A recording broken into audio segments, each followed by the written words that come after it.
patient, talk about the duration, everything that you would do any time you entered a client's room.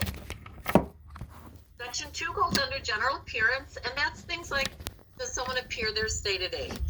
Are they showing any signs of acute distress? So just think of the things you'd look at. My patient looks relaxed, no signs of acute distress, appears their stated age. They have a mood that's appropriate. Their affect is fine. They're relaxed. They're making eye contact. That would all go under there. And then under a level of consciousness and orientation, you can tell me that your patient is alert. And then you can just say, you could say your patient is alert. And then I'd like you to go through orientation step by step, as if you were with a neurological. Okay? You wouldn't do that every single patient every time, but I want you to get used to being able to do that. Section 3 is just vital sign. And remember, the way that we do it at our Chamberlain campus is that you learn and validate vital signs with fundamentals.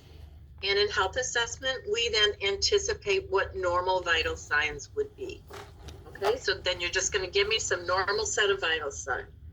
Skin and nails, let's say at the bedside, you'd be looking at skin on the whole body. If you were truly doing a head to toe assessment, I'm going to have you look at the arms, look at the legs. Tell me what the skin looks like. Look at for color, lesions, incisions, anything abnormal, any wounds, any piercings on the skin. Palpate the skin for temperature, and then you're just going to assess skin turgor, and then you're going to go down to the nails, and you're going to do contour. This is where you would say no clubbing, and then capillary refill, less than 3 seconds. So again, just walk me through that section of it. Now I'm going to go to head, face, and neck, and just think the minute you look at the head and the face, you're looking at symmetry. You want it to be symmetrical, the facial features. You're going to inspect and palpate the scalp, and you're looking for infestations or lesions, and palpating for any lumps, okay? Next, you're going to do motor function. You're going to do cranial nerves 5 and 7 because those are the face. So that would be the trigeminal nerve and the facial nerve. And then you're going to do, you're going to look at the trachea and the neck, and you're just looking for masses, making sure the trachea stays midline. And then you're going to assess cranial nerve 11, the spinal accessory. So you see that any cranial nerve with the face is with the face, with the neck is with the neck. That'd be cranial nerve 11. And that is it for face and neck. So when you think about it, it's just things that you automatically do every time you see a patient. You're going to go to the eyes. What's the first thing you notice with the eyes? What are you going to inspect? You're going to see, is there any lesions, any redness, any drainage from the eye itself? And then you're going to go, you can do the eyebrows, eyelashes, and eyelids, and those are bolded. You'll notice some things are bolded. Those are absolute requirements. Some that are unbolded, you could skip and you would not be dinged for that. Okay, you're going to look at the conjunctiva and the sclera, and you're going to assess for the conjunctiva being pink and moist, the sclera being china white. We're going to assess the pupils. We're going to do perla and 6 fields of gaze. And once you've done that, you have assessed cranial nerves 3, 4, and 6. All right, so everything just kind of goes together and makes sense. The ears, the first thing you do is you look for lesions and piercings on the external ear. You go into the external auditory canal, and you're looking for any redness or discharge, swelling. And with the ears, then we do cranial nerve 8, the acoustic nerve, and we're going to use the whisper test for cranial nerve 8. When you're done there, then you head for the nose. And the nose is you're going to just look at the external structure of the nose. See if there's any lesions that are around the nose. You're going to look to see if it's symmetrically placed on the face. And is it symmetric side to side, such as no deviation? Then you'll take your pen light and you're going to look at the internal structures. And you're going to look for inflammation, redness, discharge, swelling. You're also going to look for any deviation of the septum. And then you're going to assess for any drainage while you're looking. And then you're just going to assess patency of the nares. Done with the nose. Next, we're going to do the mouth and throat, and again, the lips, the tongue, the buccal mucosa, the gums, the palate. You're going to look in all areas, and that should be pink and moist. You're going to look at the teeth. They should be free of debris, and they should be intact, no missing teeth. And then you inspect the pharynx for redness and drainage. Because you're on the mouth and throat, you're going to do cranial nerves 9 and 10. Cranial nerve 9, have them swallow. Cranial nerve 10, you're going to look in the mouth, rise and fall the uvula at the midline. And you've assessed cranial nerves 9 and 10. And then you'll go to cranial nerve 12. You're going to assess the tongue. So the tongue is for strength. Does it protrude midline? Does it deviate right or left? Okay? And that's it. Also for cranial nerve 12, you can have your patient say light, tight dynamite, which is a phrase that is used because of the hard sounds. They're called diphthongs. That will show you that the tongue is being utilized and is used equally to be able to articulate speech. When you're done with that, we're all the way to the respiratory system. And the first thing you do with the respiratory is you just look at your patient, you inspect, and you're inspecting for any use of accessory muscles. Then you're auscultating, and I suggest using 6 sides, side to side, up, going upper to lowers. And then when you go posterior, you're going to do the same thing. You're going to inspect, but this time we look at spinous processes. We want it to be straight. We don't want any scoliosis, lordosis, or kyphosis. You can look at the A and P diameter to the chest, anterior to posterior diameter, and that's not a bolded area. And then you're going to actually do 6 to 8 positions posteriorly also. So that's your respiratory system. Anterior, posterior, inspection, and then auscultation, anterior and posteriorly. With section 11, that's your cardiovascular and peripheral vascular. You're going to start with palpating the carotids. Then you're going to auscultate your carotids for a bruit. And you're going to inspect for jugular venous distension. Okay. The edema is the next thing on your list there. I'd move that down by the legs. And I would do the listening points of the heart. There's 5. And I want you to name them, as well as name the anatomical spot where they're at. So just second intercostal, right sternal borders, second intercostal, left sternal border, aortic, pulmonic. Just tell me the spot and the name of what you're assessing. When you're done, you just want to say you heard S1 and S2. You should hear no extra sounds and no extra murmurs. Next, you're just going to palpate the radial pulses, and we're palpating for pressure. We're thinking about perfusion. And once we palpate right and left radial pulses, we'll go down to the legs. We can look for edema. We can assess for even hair distribution. And then you're going to do the dorsalis pedis and the posterior tibialis pulses. And here, if you're unable to tape it, or you're doing it like I'm going to demonstrate today, and there's no way I could show myself looking at legs, I would want you just to tell me where you're at. So with the dorsalis pedis pulse, say, well, I would go down to the foot.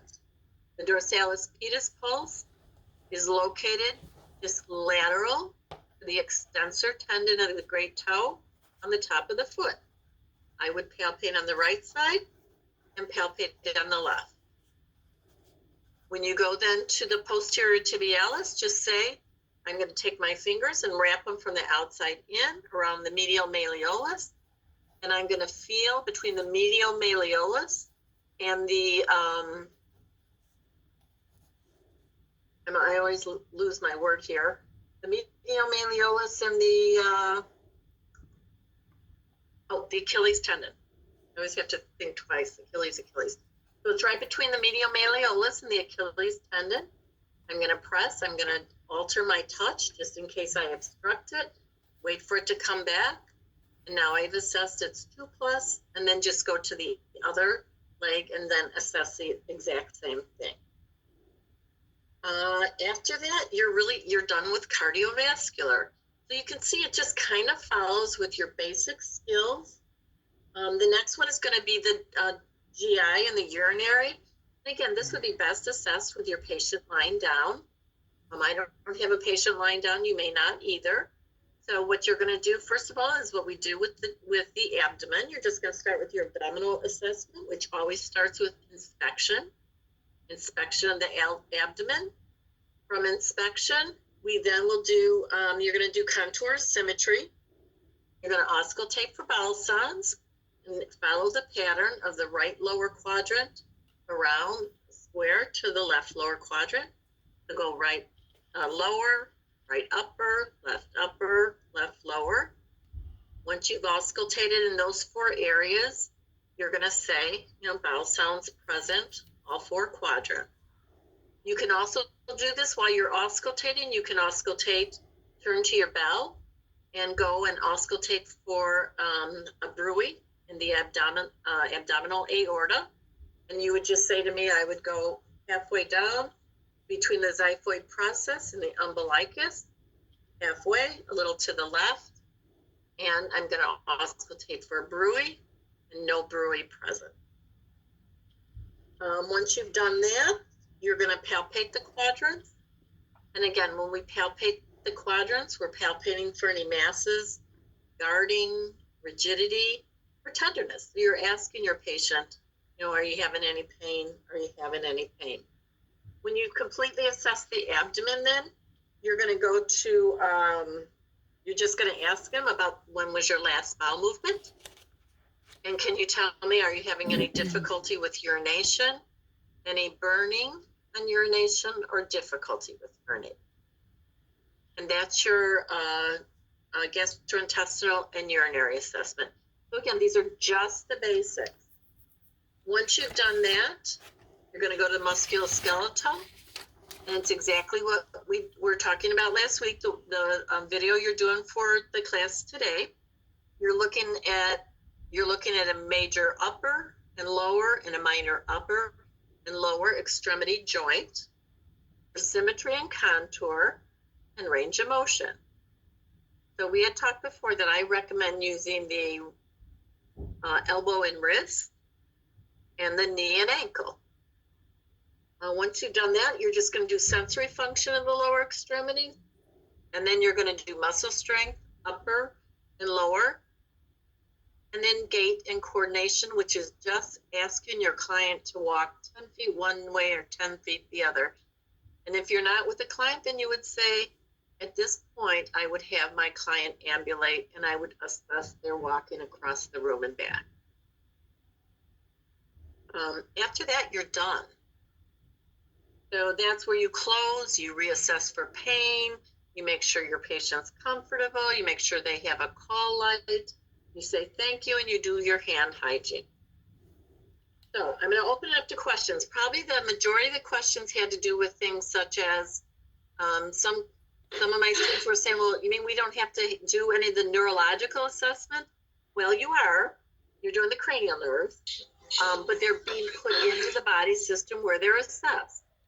But other things such as the Romberg test or an entire sensory assessment, or we're not doing that because that would be a focused assessment. This is just a general what you do almost always with all patients. So you're not doing a mini mental state exam. You're not going deep into their calculation ability. That is focus.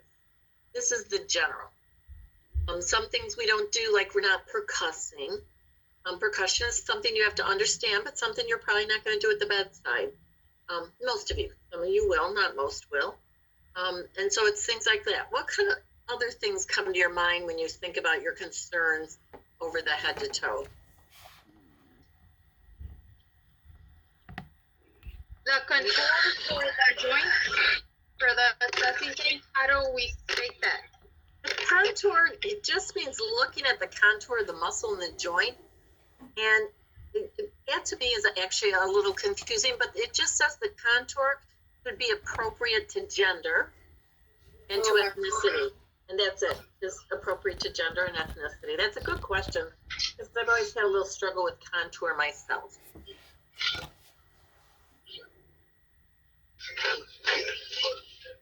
Anybody else?